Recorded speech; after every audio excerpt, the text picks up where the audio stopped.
Hello everyone. So I am in front of you, myself Poonam Sharma. So first of all, I would like to discuss with you about myself. I would like to give my introduction first. तो मेरा नाम पूनम शर्मा है. तो I worked as a PGT Geography for 12 years approximately, 12 plus it's running year. I am Central Teacher Eligibility Test I have qualified. I am AWS qualified, that is Army Welfare Education System exam qualified. I have been worked as a mentor to competitive exam aspirants for near about 6 years. And lastly, I am Best Teacher Awardee by J&K government for giving my best services to the J&K government, J&K students actually. So this was all about myself. Today, we are going to discuss about the Maharashtra Civil Services Gazetted Combined Preliminary Examination. Maharashtra Civil Services Gazetted Combined Preliminary Examination. That portion we are going to cover. इस exam के बारे में हम discuss करेंगे, इसका syllabus क्या है और इसका जो ज्योग्राफी पार्ट का एरिया है वो मैं आप सबके सामने आपके साथ डिस्कस करूँगी. That is Maharashtra Civil Services Gazetted Combined Preliminary Examination. So in this examination we have different areas, like we will cover there are two sets of examinations, paper 1 and paper 2. So we have geography part also in this syllabus, and in geography part we have different areas that we have to cover in subject geography. So I here had discussed them one by one. I will discuss them with you, that different topics are therein. So first topic that we have in this exam is physical geography of world. Second is physical geography of India and Maharashtra. Third is social geography of world. And then is social geography of India and Maharashtra. Means we have to cover the physical part, social part, economic part, and economic, social and physical in all aspects of India, Maharashtra भी और world भी. हमने तीनों का एक comparison लेकर के चलना है, जिसमें हमने फिजिकल ज्योग्राफी ऑफ वर्ल्ड को भी डिस्कस करना है, फिजिकल ज्योग्राफी ऑफ इंडिया को भी डिस्कस करना है, एंड साथ साथ हमने फिजिकल ज्योग्राफी ऑफ महाराष्ट्र को भी डिस्कस करना है. उसके बाद सोशल ज्योग्राफी ऑफ वर्ल्ड को भी डिस्कस करना है, सोशल ज्योग्राफी ऑफ इंडिया को डिस्कस करना है, और साथ ही साथ सोशल ज्योग्राफी ऑफ महाराष्ट्र को डिस्कस करना है. और लास्ट में हमारे पास इकोनॉमिक ज्योग्राफी ऑफ वर्ल्ड रहेगा, इकोनॉमिक ज्योग्राफी ऑफ इंडिया रहेगा, and economic geography of Maharashtra रहेगा. तो जो हमारा प्लान रहेगा कि जिसके अकॉर्डिंगली हमने अपने सिलेबस को कैरी ऑन करना है, उसको हमने 100 आवर्स की बाइफिकेशन में डिवाइड किया है. फिजिकल ज्योग्राफी ऑफ वर्ल्ड जो है that will take approximately 15 years.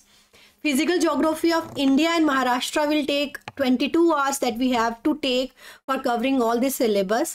And social geography of world and social geography of India and Maharashtra, they will separately take 20 hours and 20 hours respectively. And then is economic geography of world and the economic geography of India and Maharashtra, they will take 15 hours and 8 hours respectively. So this was all about the topics that we have to cover in this syllabus, and hours according to that we will bifurcate our syllabus of geography here. So today in this under this syllabus we are going to discuss today a very important part, important concept, that is we are covering here physical geography. That is the physical geography, and in physical geography we are taking a very simple concept over here, that is the earth movements. Which topic we are going to discuss today is earth movements. What are earth movements actually? We move like this. I am moving here and here. Like this, earth also moves. For example, I am having this pen in my hand and this pen is moving here and here. And अगर हम इसको assume करें as a earth, तो this earth is also having some movements over it. Inside the earth movements are taking place and outside the earth movements are taking place. I am assuming this pen as a earth over here, but you can't assume it actually, because earth doesn't look like this. It doesn't look like a pen. It looks like it has a geoid shape, that is flattened at the poles and circle at the center, bulge at the center, and it is flattened at the poles. अर्थ का जो model है वो आप सबको पता है कि globe is the true model of the अर्थ. जैसा आपको ग्लोब दिखता है, अर्थ आपको वैसी ही दिखती है। तो अर्थ के अंडर और अर्थ के बाहर, beneath the earth surface and above the earth surface, some movements are taking place.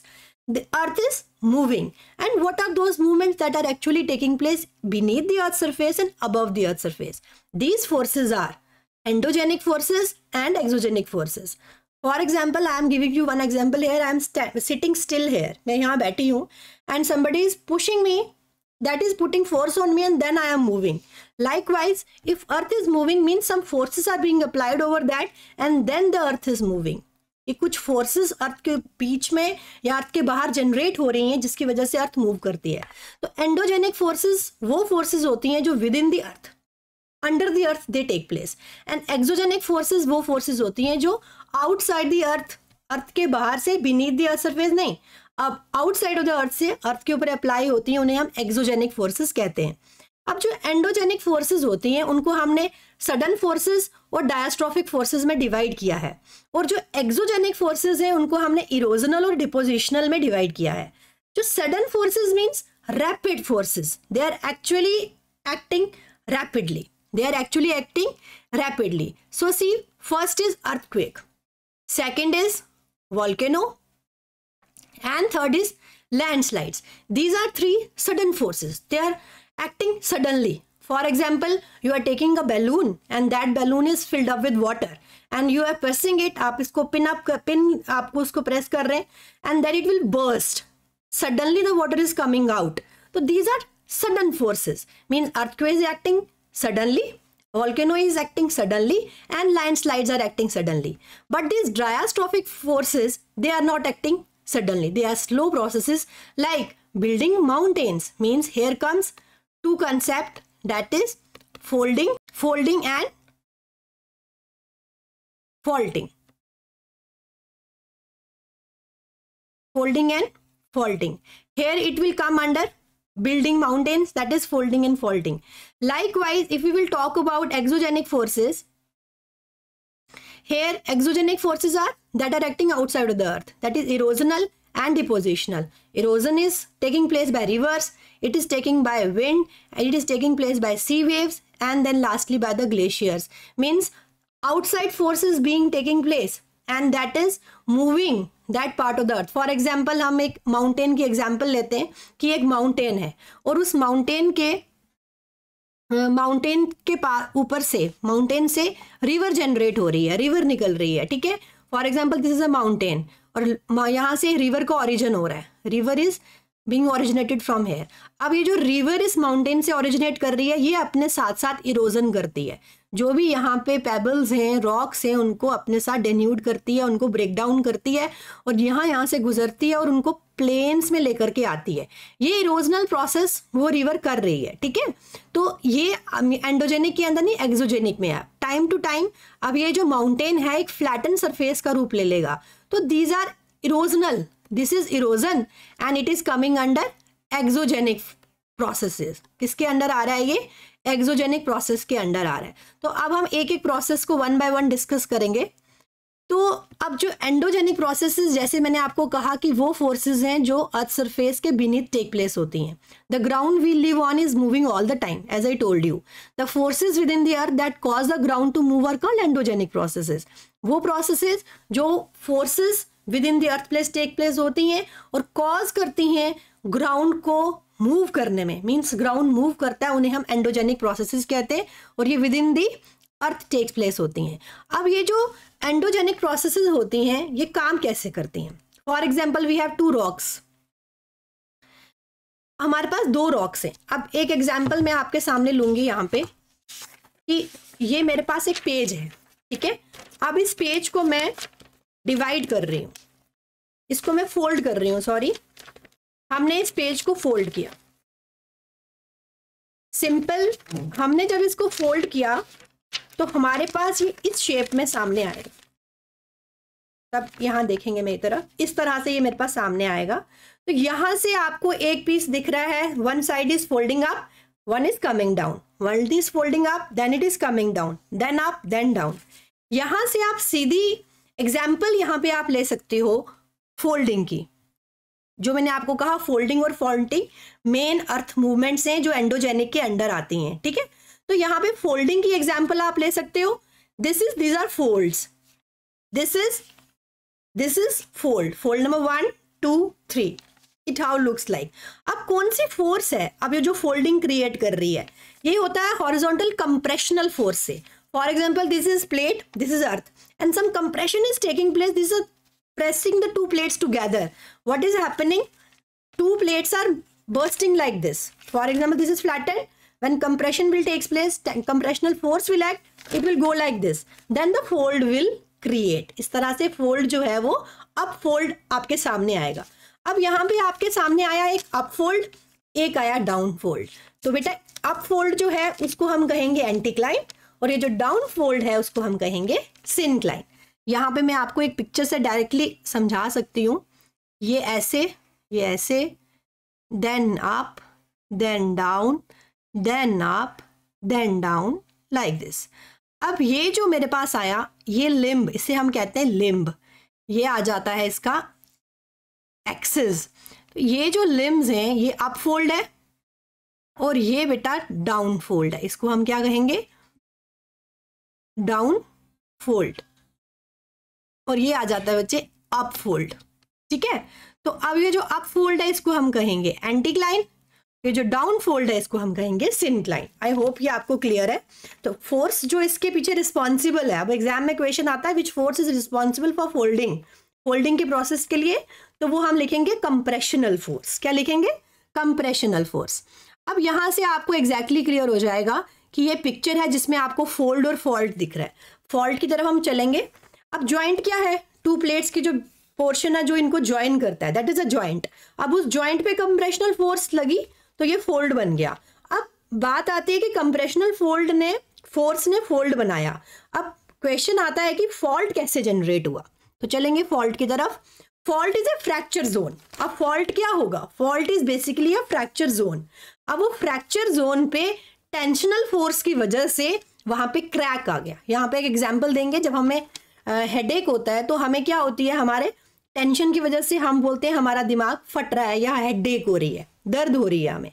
वो एक जो है वो उसने हमारी हेड में एक फ्रैक्चर क्रिएट किया, हेड पे फ्रैक्चर क्रिएट किया. और फोर्स कौन सी रिस्पॉन्सिबल है? टेंशनल फोर्स रिस्पॉन्सिबल है. तो सेम फॉल्टिंग के लिए हमारे पास टेंशनल फोर्स जो है वो रिस्पॉन्सिबल है. Faults allow the blocks to move related to each other. This movement may occur rapidly in the form of an earthquake or may occur slowly in the form of creep. अब ये earthquake की form में एक sudden movement भी हो सकती है या creeping भी हो सकती है जो slowly takes place होती है. अब next में हमारे पास आता है endogenic forces. I hope it is being clear to you all. Endogenic forces में मैंने कहा endogenic forces are divided into folding and faulting. That is divided into folding and faulting. अब ये जो हमारे पास लास्ट फोर्स है that is exogenic forces, exogenic processes. Those processes which operate on or close to the earth surface of the earth and in which involves weathering. Weathering is disintegration of rocks in C2. C2 is the static position.